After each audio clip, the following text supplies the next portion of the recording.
మీకోసం ఎండుమిరపకాయలతో ఊరిబిండి అంటే పచ్చడి అని అర్థం. విలేజ్ స్టైల్లో అన్నానన్నమాట. ఎలా చేయాలో చూద్దాం. చాలా టేస్టీగా ఉంటుందండి ఈ పచ్చడి.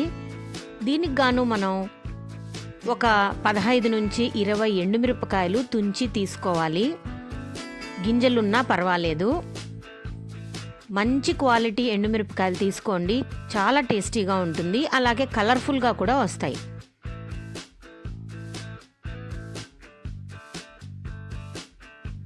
అలాగే 15 నుంచి 20 వెల్లుల్లి రెబ్బలు పొట్టు తీసి తీసుకోవాలి.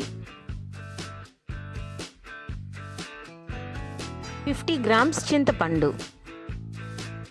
ఈ చింతపండు ఎండుమిరపకాయల టేస్టే ఈ పచ్చడికి హైలైట్ అన్నమాట. పెద్ద సైజు ఉల్లిపాయను తీసుకొని ఇలా పెద్ద పెద్ద ముక్కలుగా కట్ చేసుకోవాలి.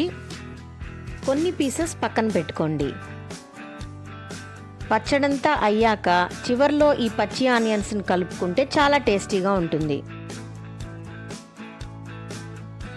ఒక బౌల్లో నీళ్లు తీసుకొని ఈ చింతపండునంతా నీళ్ళల్లో వేసి నానబెట్టుకోవాలి. ఇలా చేస్తే చింతపండు త్వరగా నాని త్వరగా గ్రైండ్ అయిపోతుంది. ఒక స్పూన్ జీలకర్ర కూడా తీసుకోవాలి. ఇప్పుడు నెక్స్ట్ ప్రాసెస్లోకి వెళ్ళిపోదాం. స్టవ్ పైన కడాయి పెట్టుకొని వేడయ్యాక ఒక స్పూన్ జీలకర్ర వేసి లైట్గా దోరగా వేయించుకోవాలి. ఇందులోనే మనం తీసుకున్న ఎండుమిరపకాయలను కూడా వేసి వేయించుకోవాలి.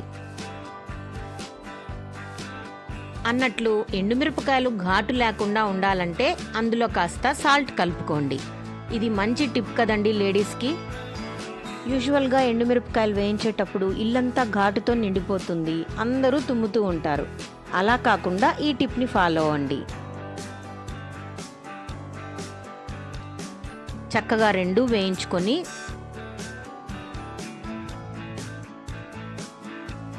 ఒక మిక్సీ జార్లోకి సపరేట్ చేసుకోండి.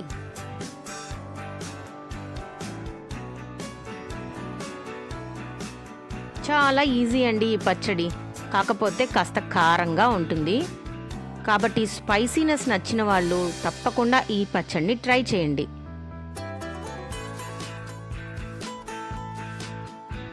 కొద్ది కొద్దిగా నీళ్లు కలుపుకుంటూ మిక్సీ జార్లో ఇలా పేస్ట్ చేసుకోవాలి. మరీ మెత్తగా కాకుండా కొంచెం కోర్స్గా పేస్ట్ చేసుకోండి. ఇప్పుడు ఇందులో ఉల్లిపాయ ముక్కలు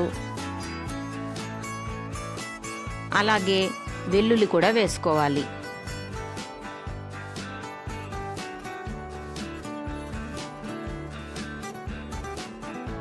దీంతో పాటు టేస్ట్కి సరిపడిన నేను కల్లుప్పు వాడుతున్నాను, మీరు నార్మల్ సాల్ట్ కూడా వేసి గ్రైండ్ చేసుకోవాలి. ఇప్పుడు ఇందులో నానబెట్టుకున్న చింతపండు కూడా యాడ్ చేసుకొని ఒక్కసారి ఆన్ అండ్ ఆఫ్ పద్ధతిలో గ్రైండ్ చేసుకోవాలి.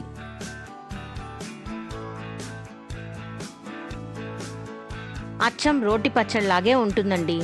మరీ మెత్తగా వేస్తే తినటానికి బాగుండదు, కాబట్టి ఇలా కోర్స్గా వేసుకోండి. ఇలా ఊరిబిండి తయారయ్యాక మనం కొద్దిగా ఆనియన్స్ని పక్కన పెట్టుకున్నాం కదా, అది అలానే ఇందులో వేసుకొని కలుపుకోండి. అంతేనండి, ఎండుమిరపకాయల చింతపండుతో ఊరిబిండి రెడీ అయిపోయింది. ఇది వేడి వేడి అన్నంలోకి సంగట్లోకి చాలా బాగుంటుంది, అలాగే జొన్న రొట్టెల్లో కూడా చాలా బాగుంటుంది. ఇంకా చెప్పాలి అంటే సద్దన్నంలో కూడా నంజుకుంటూ తింటే చాలా బాగుంటుందండి ఈ పచ్చడి. పల్లెటూళ్ళలో వ్యవసాయం చేసుకునేటప్పుడు హెల్పర్స్కి ఈ పచ్చడిని చేస్తుంటారు. కాబట్టి మీరు కూడా ఈ డిష్ని ట్రై చేయండి. మీకు నచ్చితే మీ పిల్లలకి సర్వ్ చేసి మన ట్రెడిషనల్ రెసిపీని వాళ్ళకి ఇంట్రడ్యూస్ చేయండి. Okay friends, thanks for watching. Please subscribe my channel. Bye bye.